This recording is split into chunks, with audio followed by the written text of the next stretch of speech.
Melber starts right now. Good evening, Ari. So many directions you could go. We have a lot coming out of that unusual press conference. Thank you, Chuck Todd. Breaking right now, 2 new accusers stepping forward against Roy Moore as his campaign holds that press conference, rebutting just 1 of the 7 accounts against him. And tonight, the state of Alabama's largest news publisher has a brand new report with a 6th woman accusing Roy Moore of groping her. Tina Johnson alleging this occurred in 1991. She says she was 28 at the time and married at the time. The new report also quotes a new 2nd accuser, a woman who says when she was 17 years old and Moore was in his 30s, Moore asked her out, and she recounts that he told her he went out with girls your age all the time. Roy Moore has denied all of these sexual conduct allegations, and tonight we are seeing new defiance from his campaign. Establishment Republicans pleading for him to step aside. He's saying no. Late today, before this latest accuser, Moore's attorney also spoke out. I've been with him in probably over 100 different meetings and been around probably in excess of 10,000 different ladies in Judge Moore's presence, and not once, not one time have I ever seen him act even remotely inappropriate against any woman. Because that's the man that I know and that I've known for the last 24 years. Today, Donald Trump, just back from his international trip, got many questions about Roy Moore. He responded with silence for now. Thank you. Thank you all. Should Roy Moore resign, Mr. President? Do you believe his accusers? Do you believe the accusers of Roy Moore, Mr. President? Should he resign? Many say Moore could still win in Alabama, but tonight a new leaked internal poll suggests he might lose by up to 12 points. That's a swing of over 20 points from before these reports. We don't know the rest of the poll, nor do we know exactly which firm conducted it. Also tonight, the Alabama GOP Steering Committee is having a special emergency meeting. This is the only group left that would have the technical authority to remove Moore from the ballot. But most of the local GOP officials there in Alabama, as we've reported, have been either silent or supportive of Moore. Last week, when this story was first breaking, I invited Alabama officials or conservatives backing Moore to come on this show. 5 other Alabama Republican officials defending Moore, even if the allegations are true. We've invited them all on the beat to discuss. So far, none of them have taken us up on the offer. The invite remains open. That changes tonight. We're going to have the latest from on the ground in Alabama and a response from our panel, which includes the president of the National Organization of Women. But first, as I mentioned, I did invite these Alabama officials backing Moore to come on the beat. And tonight I am joined by one who does. That's Alabama Secretary of State John Merrill, a Republican. Thank you for joining me. You had said last week that based on the information available, you hadn't changed your support for Moore. What about all the new information? Does that change your mind? Ari, I actually did not know about the 2 new allegations until I arrived at the studio this evening. We have been in the middle of interviews all day regarding this issue concerning Judge Moore's candidacy, as well as other meetings in the Office of the Secretary of State. So that was newly introduced to me this afternoon. I do want to make sure that I correct one thing that I heard your reporter share. I think is very, very important for your viewers to know, is that the results of the meeting from the state Republican Party will not determine Judge Moore's ballot position. Judge Moore will be on the ballot on December 12th, regardless of whether or not he withdraws as a candidate, formally withdraws. He'll be on the ballot, but you've said, I mean, we'll get, I guess, the accusers. You want to make the state ballot point, which is also part of your purview. You've said, though, that if the Republican Party withdraws him, his name remains on the ballot, but the election will be void. Yes, sir. If the state party takes formal action and removes their support from Judge Moore, even though he would remain on the ballot, if he receives the most votes after that action is taken, the election would be null and void. Yes, sir. Right. Well, Mr. Merrill, you mentioned that the 2 latest accusers are brand new, and so you might not be ready to speak to that, and I understand the due process implications of that. Let me run through those 6 other pieces of evidence that are now available for those Republicans supporting Moore like yourself. Number 1, the Washington Post report with 4 women accusers and interviewed 30 people who knew Moore between 77 and 82. That, in your view, is not disqualifying? Well, again, what I have stated before and what I maintain is that an individual is innocent until proven guilty.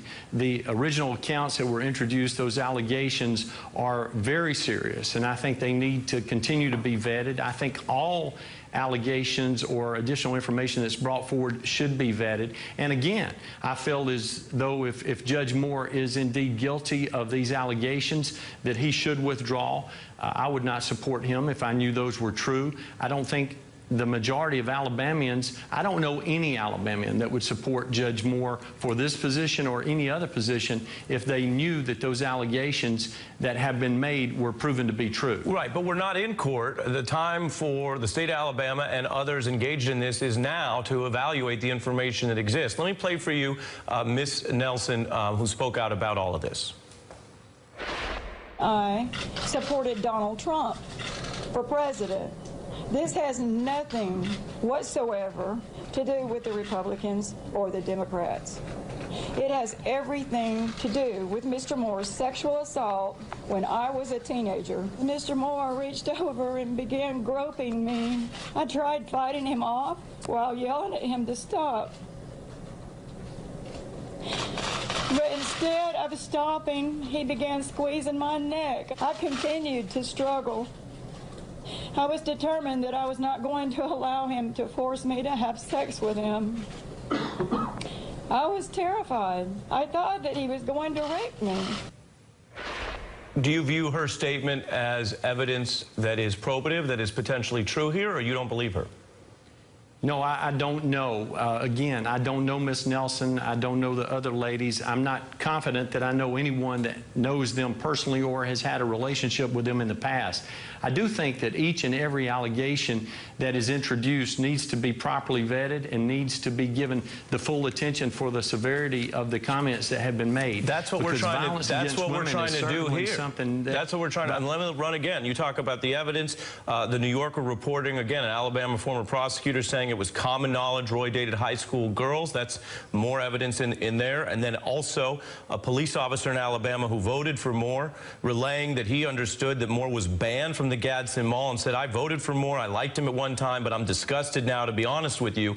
We are vetting this information. Do you believe that to be true? And I think that you need to continue to do that. And I think that each and every person that is introduced needs to continue to be vetted until these allegations can be proven to be true or false. And that requires additional people to be interviewed, additional witnesses to come forward, additional people to collaborate or cooperate with the stories that are introduced. Because this is not about me. It's certainly about our state, and it's about our state's leadership. And I think that this is a very, very difficult time for the people of Alabama and for all of our people, because the determination that's going to be made on December the 12th is who will be representing us in the United States Senate. And I can tell you that the people of Alabama want the most highly qualified, most well-respected person that we can possibly send to Washington, D.C. And I just want to be clear, because you were an endorser. Yes, sir. You're an endorser. No, sir, I have not endorsed Judge Moore. You're not supporting Mr. Moore in this United States Senate candidate. You're no longer supporting. No, what you asked me, what you stated was that I had endorsed Judge Moore. I've not endorsed Judge Moore. I did not endorse any candidate in the August 15th primary or in the runoff on September the 26th. I do think that it's important to know that as a Republican, I would intend to support the Republican on the ticket. And right, I intend to vote for... You make an important point. I read, and that's why we're getting to hear from you directly. I read that you are the Republican Secretary of State of Alabama, and you're still planning to vote for Moore. Do I have that right? I said that I would continue to support Judge Moore and that I would vote for Judge Moore unless these allegations were proven to be true. And if they are proven to be true, then I would not support Judge Moore, nor would I expect any other Alabamian to support someone that exhibited this type behavior. Right. But so again, in closing, because I got to get to my other guests, at this juncture, the evidence that is out there right now is not enough to change your plan with Moore today. The evidence that has been introduced, I need to continue to see what's out there. I need to continue to hear information. I need to continue to make sure that we're doing what we can to ensure that we have a safe, secure, and fair election with the integrity and credibility that the people in the state expect and they should demand. And that's what we're going to provide in the Office of the Secretary of State. And I'll say this, Alabama Secretary of State John Merrill, I do appreciate you coming on and taking the questions. I want to turn now to Tony Van Pelt, who's the president of the National Organization for Women, Heidi Prisbilla, our senior political reporter for USA Today, and Shelby Holliday from the Wall Street Journal. Ms. Van Pelt, I begin with you. Your thoughts on what we just heard and where this story's going. Well, I'm really relieved that more women are coming forward. I believe the women. And I think that the majority of the people of the United States believe the women. And on top of that, there's the yearbook, there's the fact that he was banned from the mall, there are his dissent opinions, trying to protect sexual predators, men protecting men. He has a long history of this. The evidence is out, and it's an artful dodge to say if this is proven. It has been proven. It's time to come out and vote against Roy Moore. Heidi? I thought it was interesting in the statement that was made earlier that the only challenge that was really made was to the one accuser. There were 4 other accusers. Now, just since we've been on air, I guess there's been 2 more. That does not meet what I'm going to call the Hannity test, which, as you know, Sean Hannity, in a sign of potentially even the conservative media turning on, Roy Moore said that he needs to issue an unequivocal denial within the next 24 hours. Well, that didn't happen. And so what we have before us is evidence. This is the evidence that we're going to get. Unless all of us can create a time machine and go back and actually be there for when these events took place, we have pretty compelling evidence out based on the Post's interview with 30 people, the virtual neighborhood watch that they had out at the mall, and people who are willing to actually come out and speak on camera. These are not anonymous sources. Shelby? Right, and I think that there are some important points here. Obviously, there's the moral question of voters. This is not going to be tried by a judge. It will not be tried by a jury. It will be tried by the people of Alabama, and whether or not they believe these allegations or they believe Roy Moore. But there are also some big legal questions, and the interview you had at the top of your show with the Secretary of State was really important, because what he is saying is that if, for some reason, Moore is disqualified by his party or he withdraws himself from the race, yet he wins, the election would be null and void. I spoke to law professors today who said that may not be how it works. Alabama passed a law in 2014, and if you have one of these races, the person who wins is actually withdrawn or disqualified, then the winner would go to the person who gets the second most votes. In this case, that would likely be the Democrat. So there are a lot of legal questions that have yet to be sorted out, and that makes it really tricky for Republicans to figure out what their strategy is, because they have to know the rules, they have to know the laws before they can decide whether or not they should mount a write-in bid, or whether or not they should back another candidate. There's all kind of tricky situations surrounding this race. Right, and a lot riding on it. Panel, I want you to stay with me. We have a lot more. I want to bring in Vaughn Hilliard, who has been reporting for NBC on the ground in Montgomery, Alabama. Vaughn, Heidi Prisbilla just raised the key point here, which is that rather dramatic and at times bizarre press conference from the campaign was singling out one accuser and one issue, yearbook handwriting, and not really addressing in any comprehensive way the rest of the accusations. Yeah, that's right. They've totally sidestepped everything that came in before that 5th accuser came forward. Those first 4 initial women that came forward in that interview with Sean Hannity were completely sidestepped. We have reached out to the campaign tonight to ask them the very question about this now 6th and 7th accusers, and of course have not heard back. Where is Roy Moore tonight? Roy Moore is at a fundraiser out in Auburn. We'll be heading that way and see if we can track him down. This is a campaign that even if they're able to stick it out and remain adamant about staying in this race, they're being outspent right now 11-1 on television and radio airwaves. Ari, it's a campaign that is trying to find money where the NRSC isn't backing them, the RNC isn't backing them, the Senate Majority Fund isn't backing them. This is a campaign that is suddenly 1 month out with very much in terms of little funds and seeing what they can pull up at this point. Vaughn, stay with me. Tony, I want to return to the other point you raised, which is actually Judge Moore's record when he was on the bench around these issues of sexual misconduct with minors. The Guardian reporting that in just September 2015, David Pittman had pled guilty to the rape of a 12-year-old girl. Moore had previously said that Pittman ought to have been allowed to present evidence to court indicating this then 12-year-old girl had been sexually active and allegedly had an STD. Tony, you raised that as relevant here. Your views on that? Well, I raised that as relevant, as well as all of the other cases that he dissented in. And 10 cases 8 out of those 10 cases that were decided against the predator, he objected to that. And this goes to his mindset and the kind of person that he is. He just thinks that women are property, that he can do with them whatever he wants to. And he sees now that that's not the case.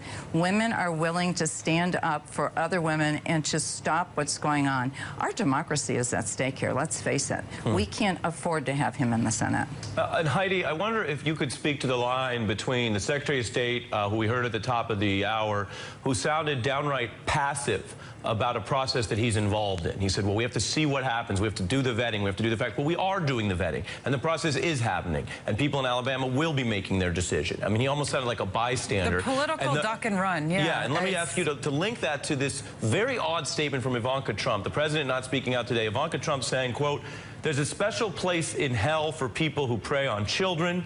She said that, and then she did not weigh in with her considerable influence on this race in any specific way.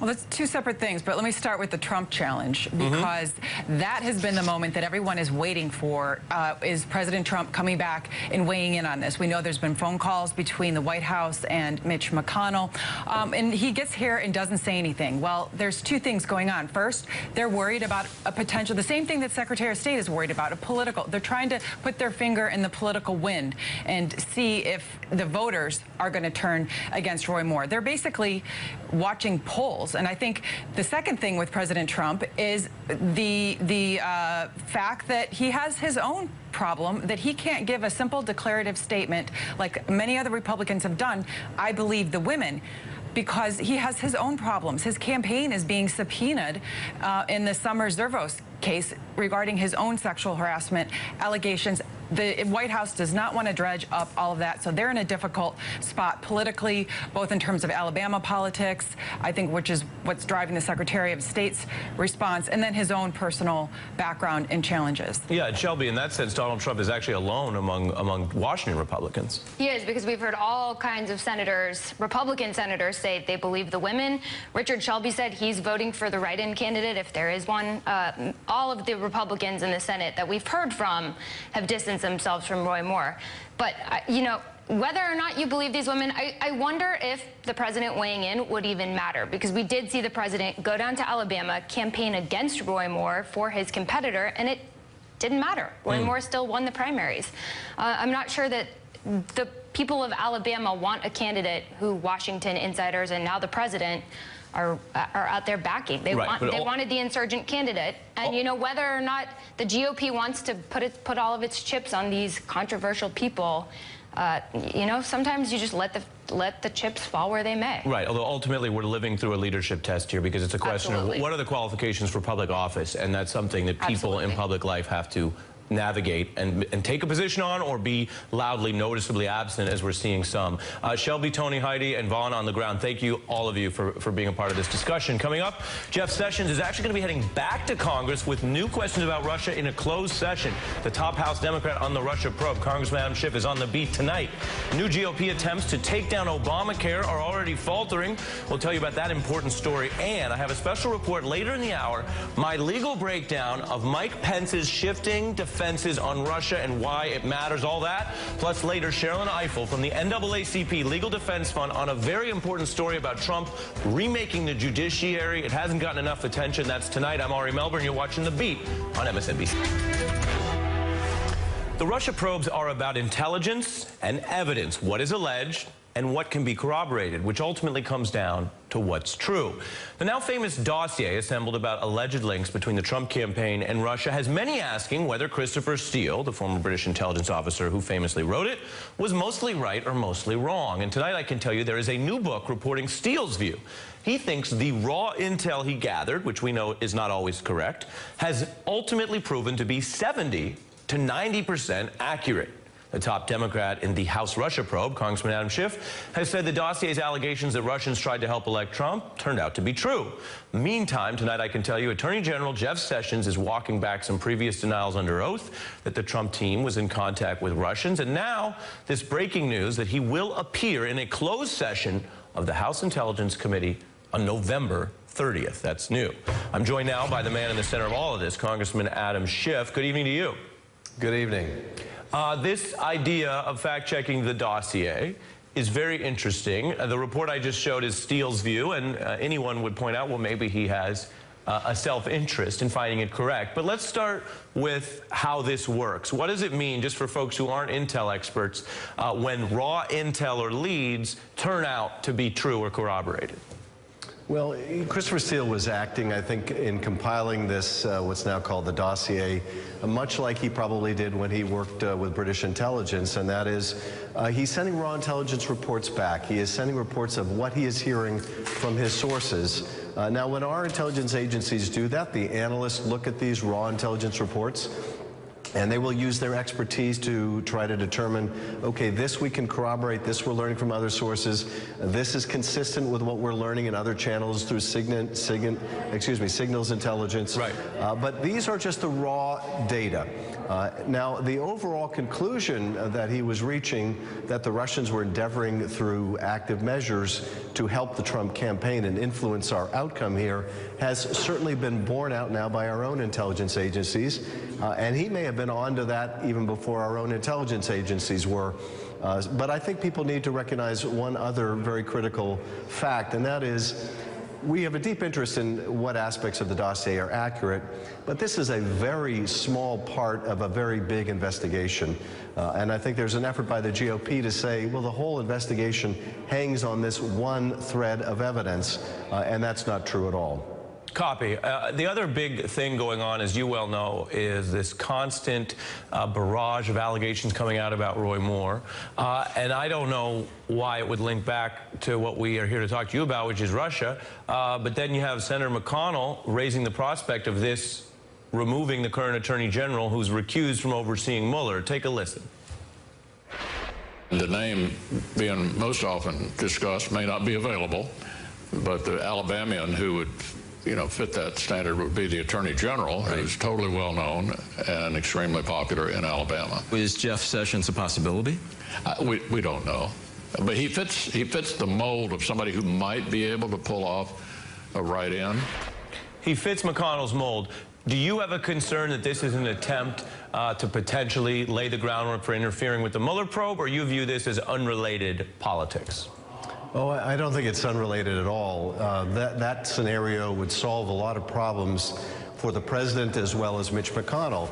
And that is Mitch McConnell campaigned against Roy Moore and lost badly. Roy Moore has said very disparaging things about Mitch McConnell.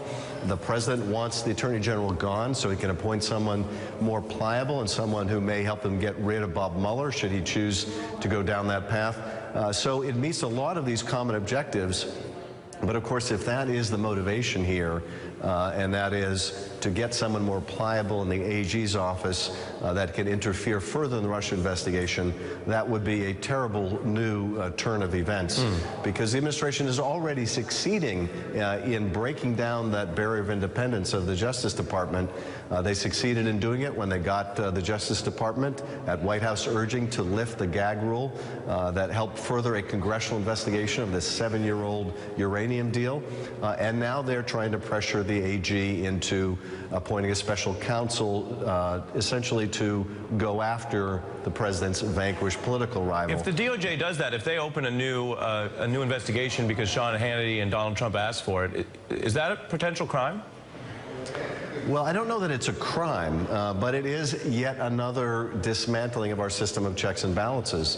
What we're discovering, Ari, is, the painful fact that even operating within the law, if that's assuming that's what the president is doing, can be enormously destructive of our democracy. Right. There's no law against his interviewing candidates for U.S. attorney. Right. It's norm shattering. New York. It's norm shattering. It's the kind of behavior you see in developing democracies, and not the strongest democracy on earth. And last question, real quick.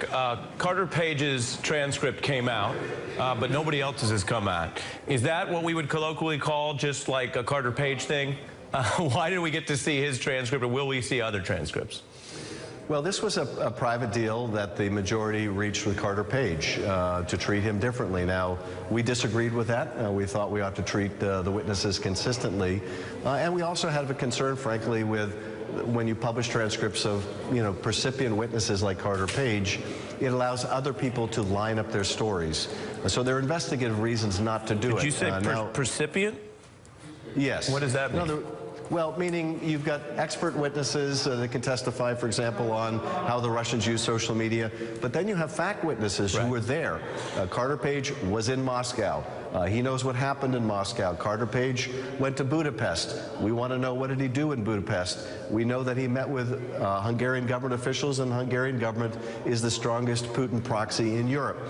So he is an eyewitness to a lot of very pivotal events, and by allowing his testimony to be made public, it also allows other people to align their stories and make them consistent with that account. Congressman Schiff, always fascinating talking to you, and now I learned a new word, percipient. What more can I ask for? Thank you, and have a good evening.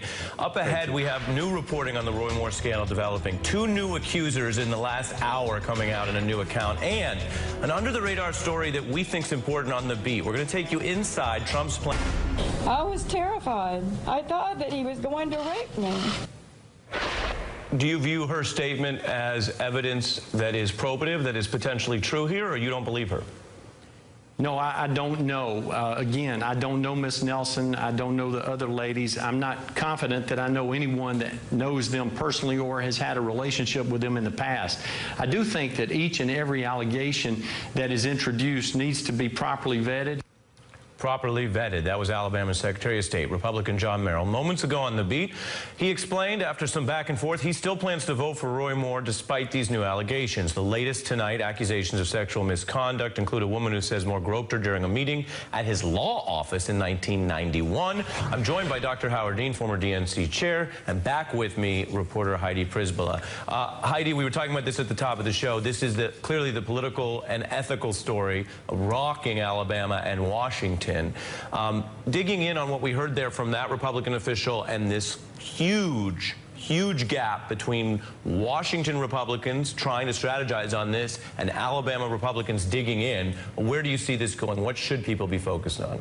You know, I have really been racking my brains about that, and so I'm asking Republicans directly, how do you see this ending? And I thought one of the best observations was from a Republican strategist friend of mine who said, look, with all of the things that are happening in our party right now, this is not a fantastical scenario to think that it's possible that Roy Moore will come to Washington and that we will have to unseat him.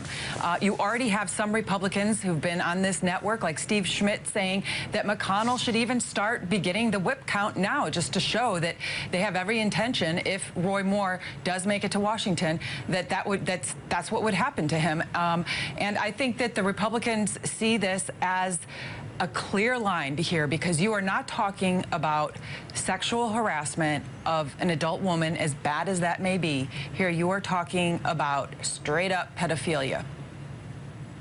Governor Dean. This is a fascinating thing for a lot of reasons. A long time ago, I predicted that when Alabama got all these, Alabama's had a great run economically. A lot of car factories are going in there. Jobs have come up. Universities now, not just a great football power, but it's actually a great academic center. And I, for a long time, have thought that Alabama was going to turn around. This is the time. Will the voters elect somebody like this? In the old days, they would have. I don't think they will this time. The only thing that's off the table for me is do not change the election to benefit the Republican Party in Alabama. That is a really disgraceful discussion to even be having. I can understand why it's had in the back rooms with Republican operatives. That is not something anybody ought to be entertaining, the notion anybody should be entertaining. How do you mean? Well, I mean, do you change the election because you now all of a sudden have a bad candidate with a month to go? That's an outrage. I mean, Heidi, yeah, this is cut both ways. The lawyer press conference from the Moore campaign, which was odd because faced with 5+ accusers, they walked out down those steps today and they sort of struck a pretend genteel format and talked about their personal knowledge of him, which legally I would argue is pretty irrelevant because he's not accused of groping his male lawyer. He's accused of groping all these other young women and girls that he has had contact with, teenagers, 14-year-olds. But they lashed out against yearbook handwriting samples and then left everything else in play. The clear implication, Heidi, being that they think they can muddy the water and still beat the Democrat in an Alabama race. we're at a point in the cycle of this story where it becomes more and more credible, not less and less, because you start to reach this tipping point, this critical mass point of victims who are coming forward. And where have we seen that before? We've seen that in the cases of men like Bill Cosby and Harvey Weinstein, and we're starting to get to that point here now where the women see, for example, the statement that was made tonight, Ari, trying to discredit one of these victims who appears to all of us to be, on his face, very credible, and what that will do to then the other victims who may have yet to come forward. And that is the real danger here, and the reason why the president is staying quiet, but the rest of Washington and Republicans are racing to try and get out ahead of this and get on the record that Roy Moore is not someone who belongs in a position of power, let alone as a U.S. state senator. Right. And finally, Governor Dean, the Democrats are watching this.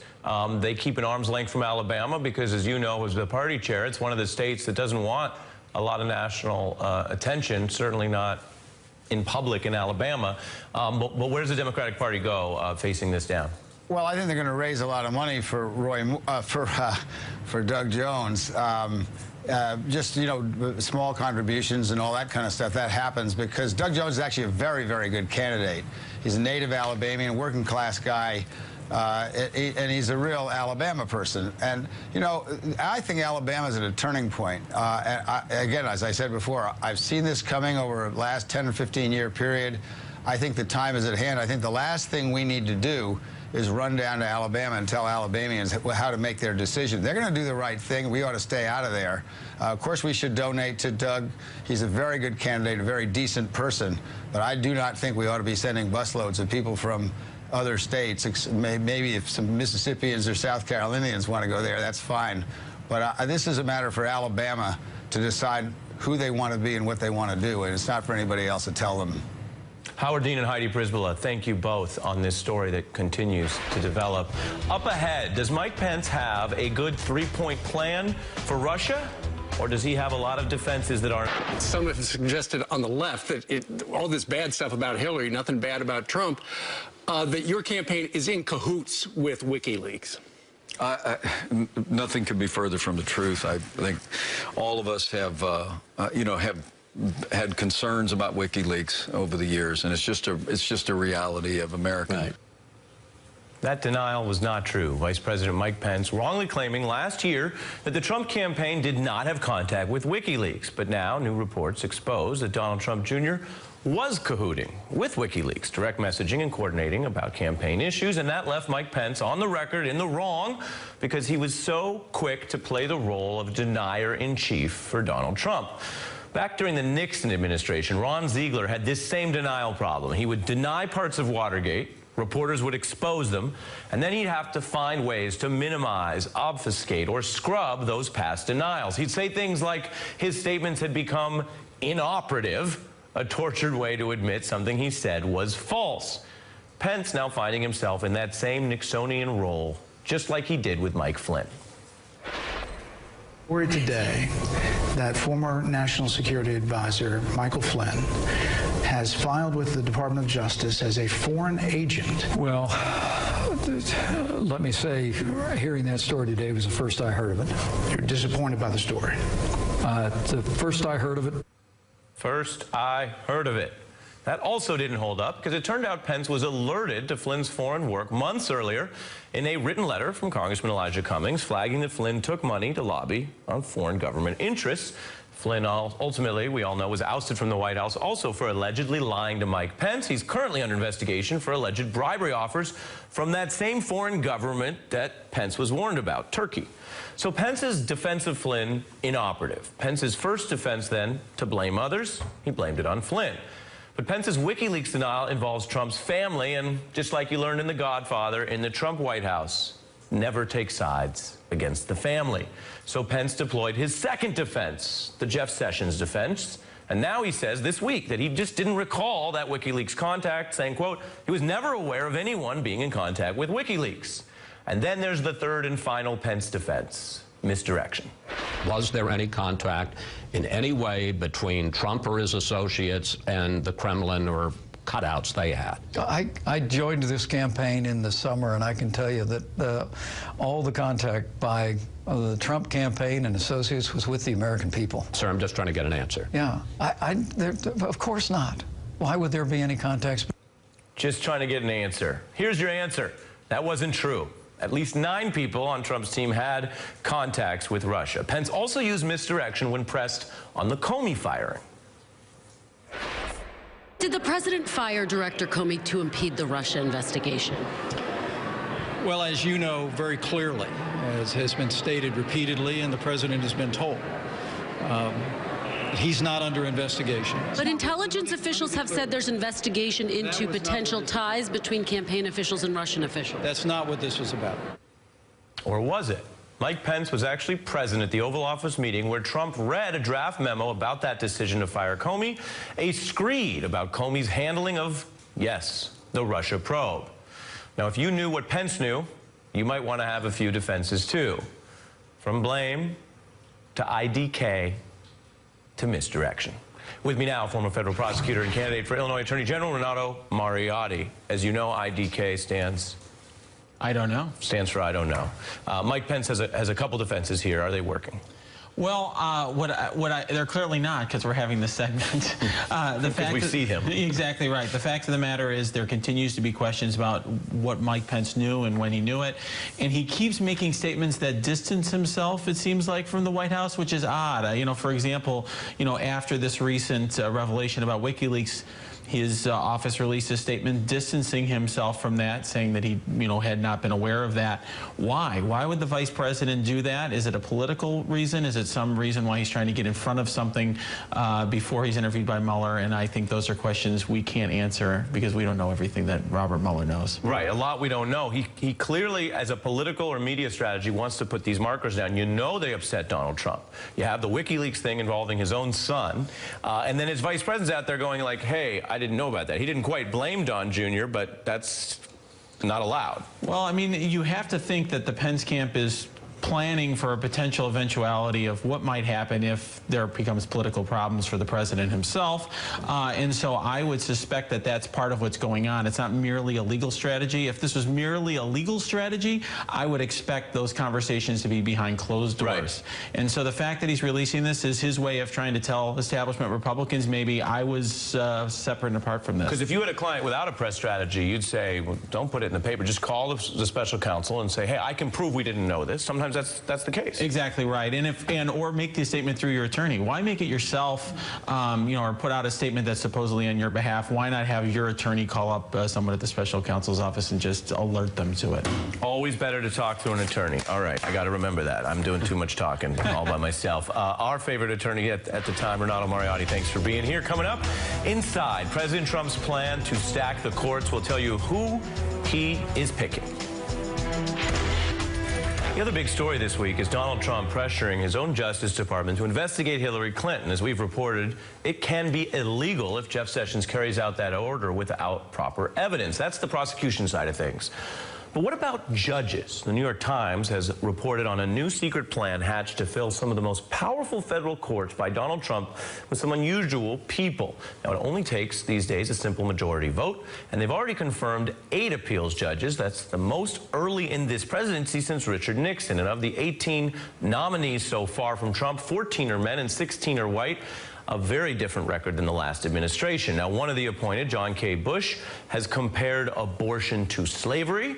Another, Michigan Judge Joan Larson, opposed by 27 LGBTQ rights groups like Lambda Legal and the National LGBT Bar Association, partly over her vote against an appeal that gave a same-sex couple the constitutional right to marital benefits. Then take a look at Brett Talley. He's actually never tried a case. He didn't disclose that he was married to a Trump lawyer involved in the process. And as the Daily Beast reports, you can see here, they note that he investigated paranormal activity. Okay. Joining me now is Sharon Eiffel, the President and Director Counsel of the NAACP Legal Defense Fund. There's people, there's personnel. The old saying was personnel can be policy. Judges aren't supposed to make policy. But this complete step backwards in diversity, not only from the Obama administration, but even from other Republican administrations, tells us what? Well, I think, Ari, we have to actually focus on the nature of the candidates that are being nominated by this president, and actually diversity is only a part of the picture. President Trump has only been in office for 9 months, and he's nominated a number of nominees. 4 of them have been found unqualified by the nonpartisan American Bar Association. This is unprecedented. President George W. Bush, who eschewed the ABA ratings, in 8 years of nominating judges, they found 4 of them to be unqualified. In 9 months, 4 of them have been deemed unqualified. You just mentioned Brett Talley, someone who has never tried a case, never even argued a motion in court, has been nominated to sit on a trial court in the Middle District of Alabama. Yes, he may have blogged about paranormal activity, but he also wrote a blog post praising what he called the first KKK, before the KKK went bad, and writing an encomium to Nathan Bedford Forrest. I mean, these are the things we should be focusing on about this individual. Another one of the nominees, Stephen Grass, was found by the ABA to be ungratuitously rude and to lack the temperament, therefore, to sit on the bench. And other nominees have been found also to be inexperienced. It's not just that these nominees are right-wing nominees, and many of them are. It's that some of them are far-right. You mentioned John Bush earlier, the person who had on his blog linked to white supremacist postings and blogs. But it's also that many of them lack the basic qualifications as experienced lawyers to serve. So when you put that together, when you put together John Bush, when you put in Thomas Farr, nominated to a seat on the Eastern District of North Carolina, someone who has been the lawyer defending the North Carolina voter suppression law, and who was the mentee of Jesse Helms and defended the Jesse Helms campaign when it was accused by the Department of Justice of intimidating black voters. So someone who has an unbroken career of defending voting discrimination. And you put that together then with the other nominees who lack the basic experience that we would expect of someone who sits on the bench and has a lifetime appointment to make judgments about legal claims and to decide the meaning of the Constitution in this country. And this is astonishing, and this reflects actually a kind of effort by Trump and his administration to degrade the federal courts, to transform the federal courts, to lower the standards used in the federal courts. And we've seen this is Trump's mark. This is what he's done with a number of his cabinet nominees, selecting people who are patently unqualified and lack the basic knowledge they would need to fulfill that office, and now he's doing it with the judiciary. You talk about qualifications and process. What is it about this Trump administration that there's extreme vetting for any random person that might come into the country, but essentially almost no vetting for people who will be judges who uphold the law of the land? You know, Ari Melber, there is no position, I think, that is more important than those who are appointed to serve on the federal courts. It's a lifetime appointment. You cannot be removed from that office unless you've done something really egregious and terrible, and you have power, incredible power. And to not vet these candidates, to have a nominee who hadn't disclosed that he's married to the chief of staff of the White House counsel come before the committee, these are things that are just unheard of. And you know, when we think about who should be vetted, who are the people that we should be really turning our eye on, who deserves a vigorous look, it's those who we are entrusting with interpreting the laws of this country for a lifetime, and who we, the taxpayers, are going to pay for a lifetime. And you can't drain the swamp if you're putting in people who basically have their own conflicts. That's right. As always, Sean Eiffel, thank you for being here. Thank you so much.